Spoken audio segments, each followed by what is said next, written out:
नमस्कार दोस्तों, आज मैं आपको रेलवे की कुछ नई जानकारी देने जा रहा हूँ। आप लोग जानते हैं जब गाड़ी पकड़ने जाते हैं तो एक टाइम होता है गाड़ी का। आपको पता है कि गाड़ी आज 12:20 पे जाएगी और आप उससे 10-15 मिनट पहले पहुँच जाते हैं और गाड़ी को पकड़ लेते हैं। लेकिन क्या है कि ये इस जो टाइम शेड्यूल होता है, ये गाड़ी का क्यों बनाया जाता है? इसके बनाने के कई सारे फ़ायदे होते हैं। जैसे कि रेलवे को अपनी सुविधा के हिसाब से उस गाड़ी का जो सर्विस है इस और दूसरे काम है, सेंटिंग वगैरह वो सब करने होते हैं, तो वो सब समय से निपट जाएं और वो गाड़ी जो है सही टाइम पे प्लेटफॉर्म पे लग जाए, जिससे कि जो आदमी आए हैं उनको गाड़ी का इंतज़ार न करना पड़े और दूसरे जो लोग गाड़ी में सफ़र करने वाले हैं आगे किसी स्टेशन पे, उनको भी पता लग जाए कि गाड़ी कब आएगी और वो सुबह से झोला डंडा लेके अपना वहाँ ना बैठे रहें। तो इसके लिए ज़रूरी होता है कि जैसे ये टाइम टेबल जो होता है ये स्टाफ के लिए भी होता है और पब्लिक के लिए भी होता है। स्टाफ के लिए इसलिए होता है कि उनको पता है कि हमको गाड़ी इतने बजे तैयार करके देनी है, तो सारा स्टाफ जो धुलाई करने वाला है, सफाई करने वाला है, कैरेज का स्टाफ है जो गाड़ी की मेंटेनेंस देखता है, रेलगाड़ी को प्लेटफॉर्म पे लगाने के लिए जो प्रयास करता है, तो वो सब लोग अपने सही समय से कर पाएँ, इसके लिए जो है टाइम टेबल की व्यवस्था की जाती है। और इसका एक फ़ायदा और भी होता है कि जब गाड़ी चलती है तो कुछ गाड़ियों की स्पीड ज़्यादा होती है और कुछ गाड़ियों की स्पीड कम होती है। जो गाड़ियाँ कम स्पीड पे होती हैं तो जब वो रास्ते में चल रही होती हैं और पीछे से कोई तेज़ स्पीड वाली गाड़ी आती है तो उस गाड़ी को कहीं साइड में खड़ा कर दिया जाता है किसी छोटे स्टेशन पे, और बड़ी वाली गाड़ी को जो तेज़ स्पीड की है उसको निकाल दिया जाता है। तो ये सब व्यवस्थाएं बनाने के लिए इस टाइम टेबल की बहुत ज़रूरत होती है। तो अभी तक जो टाइम टेबल पहले बना था तो वो टाइम टेबल का सिस्टम दूसरा था कि जब भी गाड़ी बनी, मंत्री जी ने उद्घाटन कर दिया और गाड़ी चला दी और उसका एक टाइम शेड्यूल बना दिया, तो वो एक ही गाड़ी पे टाइम का शेड्यूल बनता था, एक ही गाड़ी पे ध्यान दिया जाता था। लेकिन अब क्या है कि गाड़ियाँ इतनी ज़्यादा बढ़ गई हैं कि अब उन गाड़ियों को कंट्रोल करना बड़ा मुश्किल है। तो पहले एक RDSO जो रेलवे की संस्था है उसने एक कंप्यूटर से टाइम टेबल बनाने की कोशिश करी।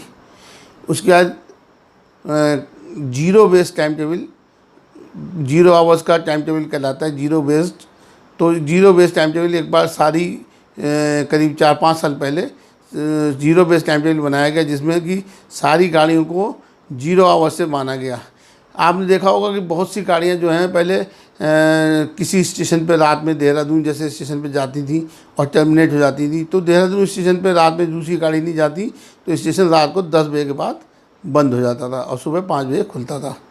तो पहले इस तरह का सिस्टम होता था जिससे कि यात्रियों को सुबह सुबह गाड़ी मिल जाए। लेकिन अब गाड़ियाँ इतनी ज़्यादा हो गई और हर समय चलने वाले यात्री हो गए, तो अब उसको जो है जीरो बेस्ड टाइम टेबल की ज़रूरत पड़ने लगी। तो एक बार ये प्रयास किया गया जिससे कि काफ़ी गाड़ियों में सुधार आया। लेकिन अब कोरोना काल के में जब बहुत सारी गाड़ियाँ बंद हो गई और जब इनको दोबारा शुरू किया जाना है, और आप लोग जानते हैं कि पहले साल में 2 बार टाइम टेबल आता था, अब उसको करके एक बार कर दिया 1 जुलाई को। तो अब 1 जुलाई को टाइम टेबल जो बनना था, चूँकि गाड़ियाँ चली नहीं तो वो टाइम टेबल आया नहीं। तो जब टाइम टेबल नहीं आया तो कभी ना कभी तो गाड़ी चलेगी, तो टाइम टेबल लगाना ही पड़ेगा।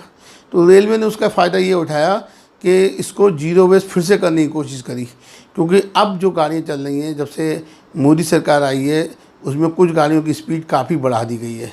जैसे कि तेजस की स्पीड 160 के करीब कर दी गई है, बहुत सी गाड़ियों की 130 है, बहुत सी गाड़ियों की 100 है, बहुत सी की 75 है। तो अब जो गाड़ियाँ जो खड़ी होती थी तो उनके पैसेंजरों का टाइम बहुत ख़राब होता था।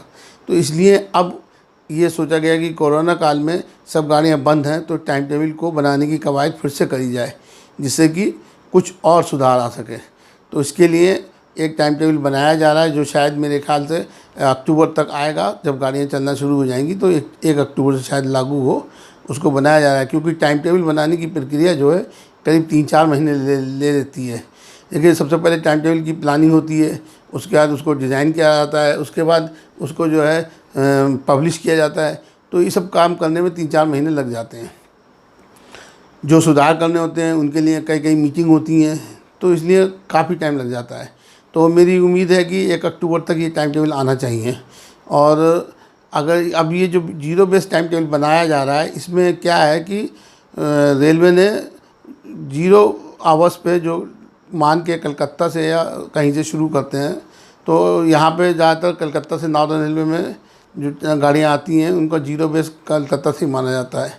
तो जो भी गाड़ी आएंगी वो 0 बेस पे स्टार्ट होंगी। और अब की ये सिस्टम करा जा रहा है कि जो 130 की स्पीड की गाड़ियाँ हैं उनको एक साथ चलाया जाए, और जो कम स्पीड की गाड़ियाँ हैं 100 वाली या 110 वाली उनको अलग चलाया जाए, और जो स्लो स्पीड की गाड़ियाँ हैं उनको अलग चलाया जाए, जिससे कि उनको रुकने की ज़रूरत न पड़े। देखिए अब उसमें सुधार करने की कोशिश कर रही है रेलवे। अब क्या उसके नतीजे निकलते हैं वो तो भविष्य बताएगा, लेकिन हाँ ये प्रयास हो रहा है कि अगर ये माना जा रहा है कि अगर सब गाड़ियाँ तेज़ स्पीड वाली एक साथ चलाई जाएंगी आगे पीछे, तो पीछे जो साइड में कर दी जाती हैं गाड़ियाँ उनकी जो टाइम है उनका कम बच जाएगा और वो ज़्यादा लेट नहीं होंगी। तो देखिए ये नया प्रपोज़ल है रेलवे का, और ये कब तक इम्प्लीमेंट होता है और उसके क्या नतीजे रहते हैं ये तो सब भविष्य ही बताएगा। तो मेरी इस जानकारी के साथ अगर आपको ये जानकारी अच्छी लगी है तो आप मेरे वीडियो को लाइक करें, सब्सक्राइब करें और शेयर ज़रूर करें, क्योंकि अगर आप शेयर करते हैं और सब्सक्राइब करते हैं तो मेरा हौसला बढ़ता है। तो इसलिए मेरी रिक्वेस्ट है कि आप लोग इसको सब्सक्राइब करें और शेयर करें। धन्यवाद।